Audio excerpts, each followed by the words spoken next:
बिस्मिल्लाहिर्रहमानिर्रहीम, अस्सलाम वालेकुम। एमबी न्यूज़ के डिस्ट्रिक्ट बुलेटिन के साथ मैं हूं नुज़हत नूर। बुलेटिन का बाकायदा आगाज कर लेंगे और सबसे पहले खबर शामिल करेंगे मंडी बहाउद्दीन से इरफान बशीर की रिपोर्ट के मुताबिक, जहां पर 28 मई के हवाले से एक तकरीब का इनेकाद किया गया। मलिकवाल तकबीर के सिलसिले में म्यूनसिपल कमेटी मलिकवाल में खसूसी तकरीब का इनेकाद किया गया। मुस्लिम लीग नून के MNA Nasir Iqbal Bosal, assistant commissioner Mohammad Riaz Gujjar ने केक काटा।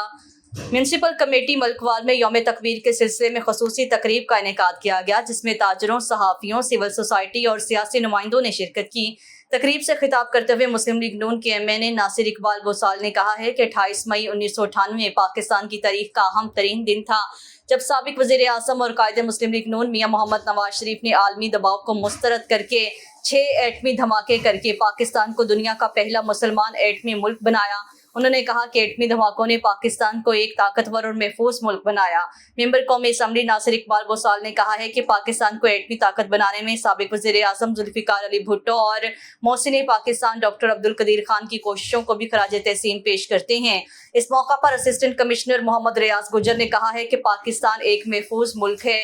हमारी पाक फौज के बहादुर जवान इसकी सरहदों की दिन रात हिफाजत करते हैं। तकरीब में मरकजी अंजुमन ताजरान के सदर हाजी राना मोहम्मद शमशाद, नायब सदर Khurram Shahzad, Raja Masood, general secretary Zahid Mahmood, Muzaffar Iqbal Gondal advocate, Muslim league Noon के सिटी सदर चौधरी काशिफ सदीकी, हाजी जुल्फिकार, उमर महमूद, अब्दुल वहीद चौधरी, राव मोहम्मद इमरान मोन समेत लोगों की बड़ी तादाद ने शिरकत की। बादशाह MNA Nasir Iqbal Bosal, assistant commissioner Mohammad Riaz Gujjar, chief officer Nabeel Riaz, मरकजी अंजुमन ताजरान के सदर हाजी राना मोहम्मद शमशाद, खुरम शहजाद, जाहिद महमूद सुन्नी और प्रेस क्लब मलिकवाल के सदर शाहिद महमूद आतिफ और दीगर ने शिरकत की।